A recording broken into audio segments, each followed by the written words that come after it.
Hello friends, welcome back to my YouTube channel arts students corner. कैसे हैं आप लोग? उम्मीद है आप सब लोग बहुत अच्छे होंगे। आप लोग की पढ़ाई बहुत चल रही होगी। बिना देरी के शुरू करते हैं डिस्टेंस फ्रॉम टू कैम्प्स। इसके पहले की वीडियोस अगर आपको देखना है तो वो भी मेरे चैनल पर मिल जाएंगे। नोट्स एनसीईआरटी सॉल्यूशन सब कुछ आपको मेरे चैनल पर मिल जाएगा। उम्मीद है आप लोग को वीडियो अच्छा लगेगा। लाइक कर दीजिएगा, डिसलाइक कर दीजिएगा, चैनल को ज़्यादा से ज़्यादा सबसे ज़्यादा शेयर कीजिएगा और चैनल को सब्सक्राइब करना मत भूलिएगा। तो चलिए बिना देरी के फटाफट शुरू करते हैं हमारा ये topic, distance from two camps, यानी कि दो खेमों से दूरी, दो खेमों के बीच में दूरी या दो खेमों से दूरी।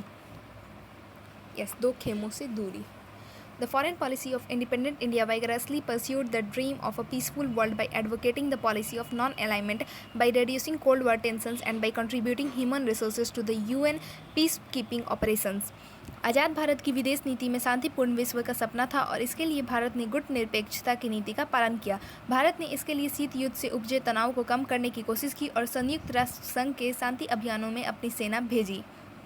You might ask why India did not join either of the two camps during the Cold War era. India wanted to keep away from the military alliances led by the US and the Soviet Union against each other. तो आप यह पूछ सकते हैं कि शीत युद्ध के दौरान भारत किसी खेमे में शामिल क्यों नहीं हुआ। भारत अमेरिका और सोवियत संघ की अगुवाई वाले सैन्य गठबंधनों से अपने को दूर रखना चाहता था और इसीलिए वो शामिल नहीं हुआ। As you read in the book contemporary world politics during the Cold War, the US led North Atlantic Treaty Organization NATO and the Soviet led Warsaw Pact came into existence. समकालीन विश्व राजनीति की किताब में आप पढ़ चुके हैं कि शीत युद्ध के समय अमेरिका ने उत्तर अटलांटिक संधि संगठन, जिसका कि नाम था नेटो, और सोवियत संघ ने इसके जवाब में वार्सो पैक्ट नामक संधि संगठन बनाया था। India's advocated non alignment as the ideal foreign policy approach. Bharat ने गुट निरपेक्षता की नीति को आदर्श माना। This was a difficult balancing act and sometimes the balance did not appear perfect. In 1956, when Britain attacked Egypt over the Suez Canal issue, India led the world protest against the new colonial invasion. संतुलन साधने की यह कठिन कोशिश थी और कभी कभी संतुलन बहुत कुछ नहीं भी साध पाता था। 1956 में जब ब्रिटेन ने स्वेज नहर के मामले को लेकर मिस्र पर आक्रमण किया तो भारत ने इस नौ औपनिवेशिक हमले के विरुद्ध विश्वव्यापी विरोध की अगुवाई की। But in the same year when the USSR invaded Hungary, India did not join its public condemnation. इसी साल सोवियत संघ ने हंगरी पर आक्रमण किया था, लेकिन भारत ने सोवियत संघ के इस कदम की सार्वजनिक निंदा नहीं की। Despite such a situation, by and large, India did take an independent stand on various international issues and could get aid and assistance from members of both the blocs. और लेकिन ऐसी स्थिति के बावजूद कमोबेश भारत ने अंतर्राष्ट्रीय मामलों पर स्वतंत्र रवैया अपनाया। उसे दोनों खेमों के देशों ने सहायता और अनुदान दिए, मतलब दोनों खेमों से उसे प्राप्त होता था, क्योंकि कभी इसकी साइड ले लेता था, कभी उसकी साइड। एक इंडिपेंडेंट नेशन के तौर पर रहता था वो। While India was trying to convince the other developing countries about the policy of non-alignment, Pakistan joined the US-led military alliance. तो भारत अभी बाकी विकासशील देशों को गुट निरपेक्षता की नीति के बारे में आश्वस्त करने में लगा था कि पाकिस्तान अमेरिकी नेतृत्व वाले सैन्य गठबंधन में शामिल हो गया। The US was not happy about India's independent initiatives and the policy of non-alignment. इस वजह से 1950 के दशक में भारत अमेरिकी संबंधों में खटास पैदा हो गई। अमेरिका सोवियत संघ से भारत की बढ़ती हुई दोस्ती को लेकर भी नाराज था। Therefore, there was a considerable unease in Indo-US relations during the 1950s. The US also resented India's growing partnership with the Soviet Union, जो कि मैंने आप लोगों को अभी बताया।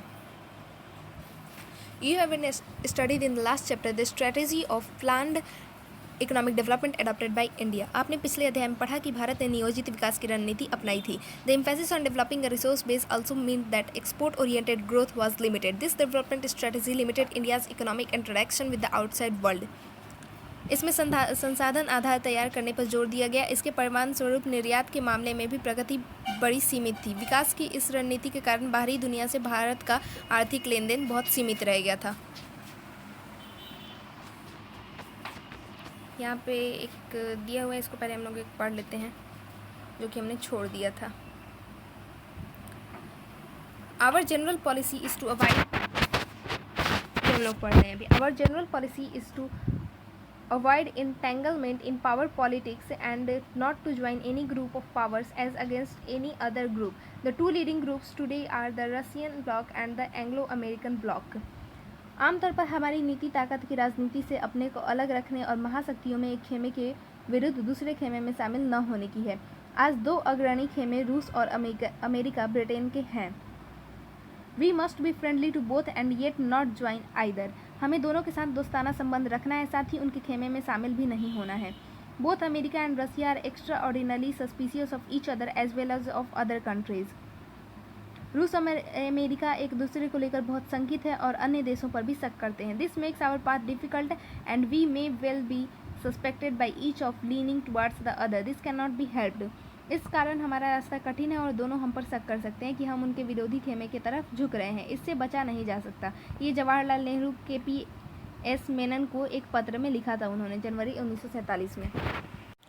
अब हमारा टॉपिक है एफ्रो एशियन यूनिटी। इसको हम लोग पढ़ लेते हैं, देखते हैं इसमें क्या दिया हुआ है। यानी कि एफ्रो एशियाई एकता।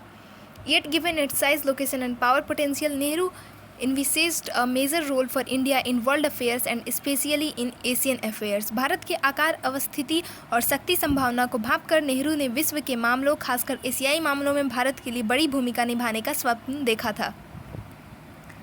His era was marked by the establishment of contacts between the India and other newly independent states in Asia and Africa। Nehru के दौर में भारत ने एशिया और अफ्रीका के 9 स्वतंत्र देशों के साथ संपर्क बनाए। Throughout the other newly independent states, throughout the 1940s and 1950s, Nehru had been an ardent advocate of Asian unity। 1940 से और 1950 के दशकों में नेहरू बड़े मुखर स्वर में एशियाई एकता की पैरोकारी करते रहे। Under his leadership, India convened the Asian Relations Conference in March 1947, 5 months ahead of attaining its independence।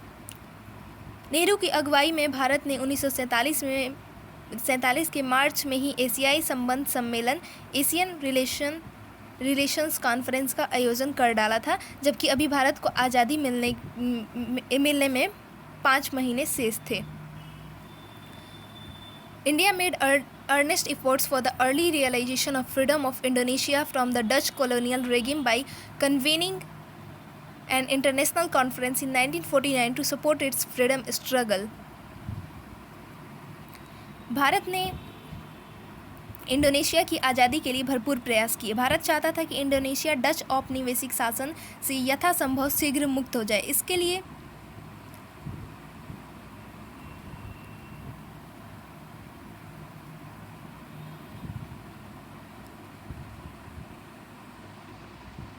लिए भारत ने 1949 में इंडोनेशिया के स्वतंत्रता संग्राम के समर्थन में एक अंतर्राष्ट्रीय सम्मेलन किया।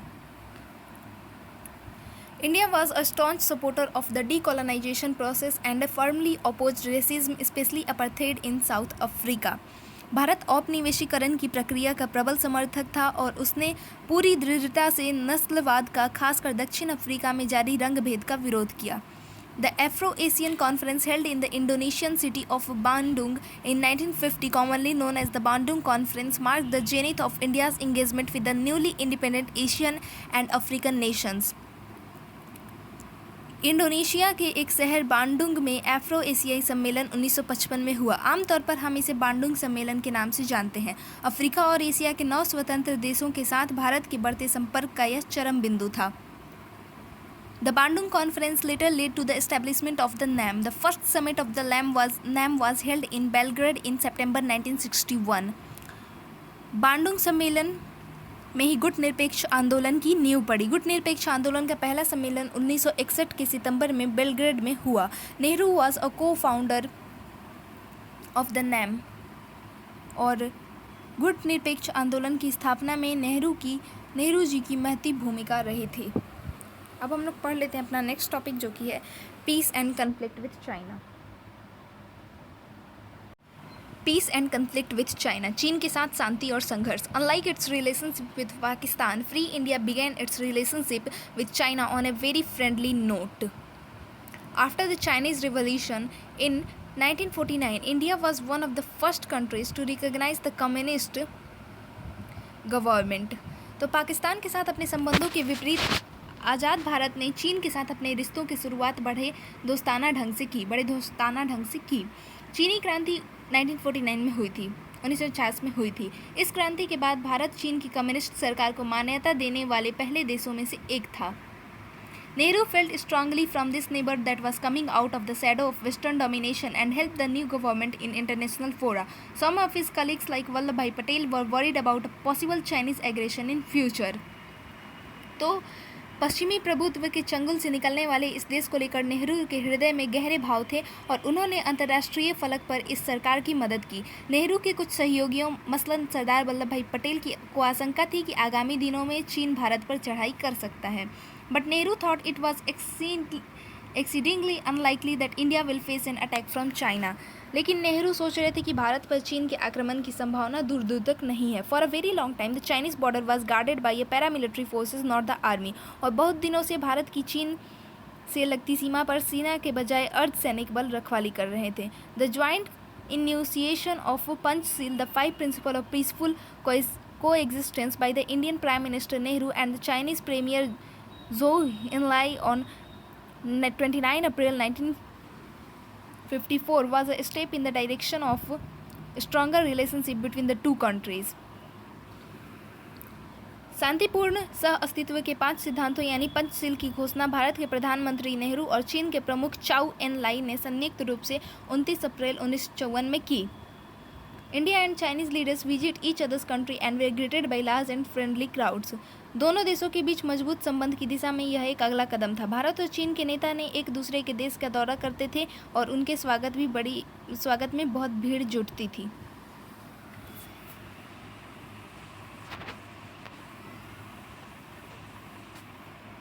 यहाँ पे दिया हुआ है तिब्बत, इसको हम लोग पढ़ लेते हैं और उसके बाद हम लोग नेक्स्ट वीडियो में कंटिन्यू करेंगे अपना आगे का जो टॉपिक होगा।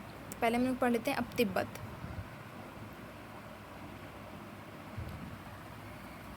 The plateau of the Central Asian region called Tibet is one of the major issues that historically caused tension between India and China from time to time in history. यह मध्य Asia का मशहूर पठार है। ऐतिहासिक रूप से तिब्बत भारत और चीन के बीच विवाद का एक बड़ा मसला रहा है। अतीत में समय समय पर चीन ने तिब्बत पर अपना प्रशासनिक नियंत्रण जताया और कई दफ़ा तिब्बत आज़ाद भी हुआ। In 1950, China took over control of Tibet.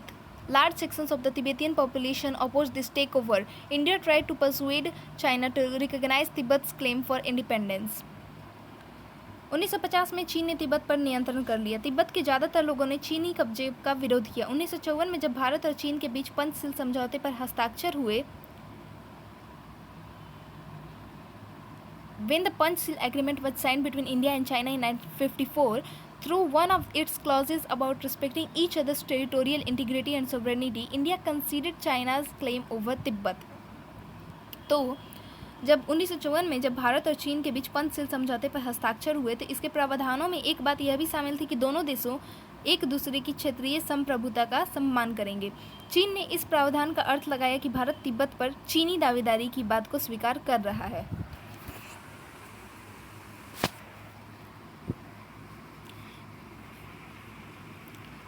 The Tibetan spiritual leader Dalai Lama accompanied the Chinese Premier Zhou Enlai during the official Chinese visit to India in 1956.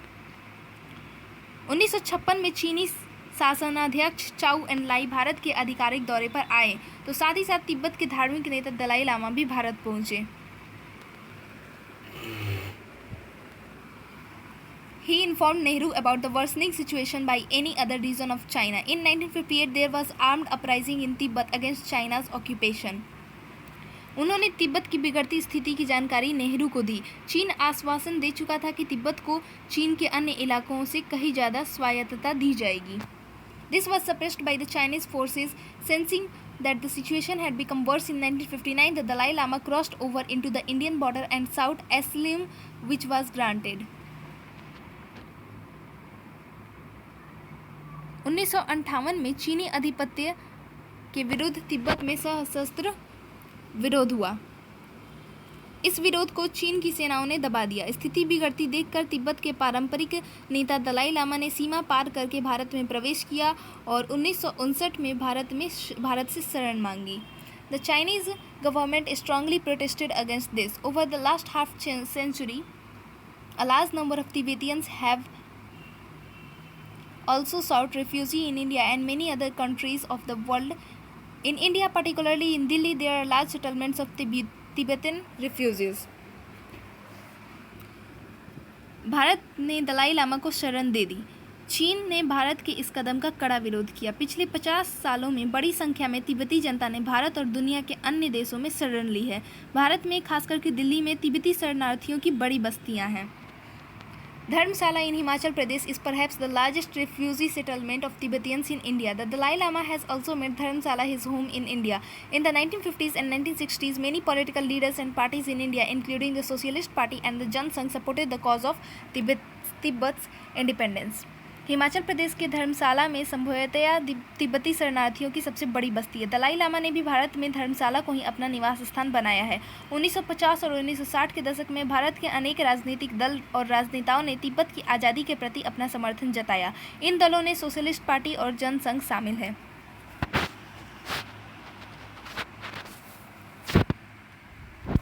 China has created the Tibet Autonomous Region, which is an integral part of China. चीन ने स्वायत्त तिब्बत क्षेत्र बनाया है और इस इलाके को वह चीन का अभिन्न अंग मानता है। Tibetan oppose the Chinese claim that Tibet is a part of Chinese territory. Tibet जनता चीन के इस दावे को नहीं मानती है कि तिब्बत चीन का अभिन्न अंग है। They also oppose the policy of bringing into Tibet more and more Chinese settlers. ज़्यादा से ज़्यादा संख्या में चीनी बासिंदों को तिब्बत लाकर वहाँ बसाने की चीन की नीति का तिब्बती जनता ने विरोध किया।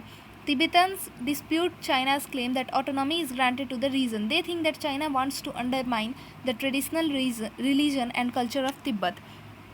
तिब्बती चीन के इस दावे को भी नकारते हैं कि तिब्बत को स्वायत्तता दी गई है। वे मानते हैं कि तिब्बत की पारंपरिक संस्कृति और धर्म को नष्ट करके चीन वहां साम्यवाद फैलाना चाहता है। तो ये था तिब्बत के बारे में, आप लोगों ने पढ़ लिया। अब आगे थोड़ा देख लेते हैं। यहाँ पे एक मैप दिया हुआ है, आप लोग देख सकते हैं। यहाँ पे तिब्बत दिखाया जा रहा है और जो रेड कलर का है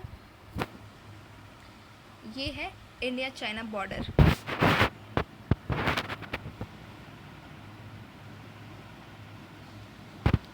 यहाँ पे वीके कृष्णा मेनन के बारे में दिया हुआ है, तो इसके बारे में हम लोग एक बार पढ़ लेते हैं। इनके बारे में दिया हुआ है तो पढ़ लेते हैं। और इसके बाद का नेक्स्ट जो टॉपिक है द चाइनीज़ इन्वेजन 1962 है, उसको हम लोग पढ़ेंगे नेक्स्ट वीडियो में। उम्मीद है आप लोग को वीडियो अच्छा लग रहा होगा, तो लाइक कर दीजिएगा, ज़्यादा से ज़्यादा शेयर कीजिएगा और चैनल को सब्सक्राइब कर दीजिएगा। तो ये है वीके कृष्णा मेनन। 1897 से 1974 तक इनकी जीवन अवधि है। Diplomat and minister, active in Labour Party in UK between 1934 to 1947। राजनयिक एवं मंत्री हैं। 1934 से 1947 के बीच इंग्लैंड की लेबर पार्टी में सक्रिय थे। Indian high commissioner in UK and later head of India's delegation to UN. England में भारतीय उच्चायुक्त एवं बाद में संयुक्त राष्ट्र में भारतीय प्रतिनिधि मंडल के मुखिया बने। Rajya Sabha MP and later Lok Sabha MP, Rajya Sabha के सांसद और बाद में लोकसभा के सांसद बने of the union cabinet from 1956 से संघ कैबिनेट के सदस्य। डिफेंस मिनिस्टर सिंस 1957 और 1957 से रक्षा मंत्री। Considered very close to Nehru के बहुत निकटी माने जाते थे। Resigned after the India China war in 1962। और भारत चीन 1962 में भारत चीन युद्ध के बाद इस्तीफा इन्होंने दे दिया था। आप लोगों ने देख लिया वीके कृष्णा मेनन के बारे में। अगर कोई क्वेश्चन आएगा तो उम्मीद है आप लोग वो क्वेश्चंस कर देंगे। सो अगर अच्छा लगा होगा तो इस वीडियो को लाइक ज़रूर कर दीजिएगा और चैनल को सब्सक्राइब प्लीज़ कर दीजिएगा। Thank you for watching.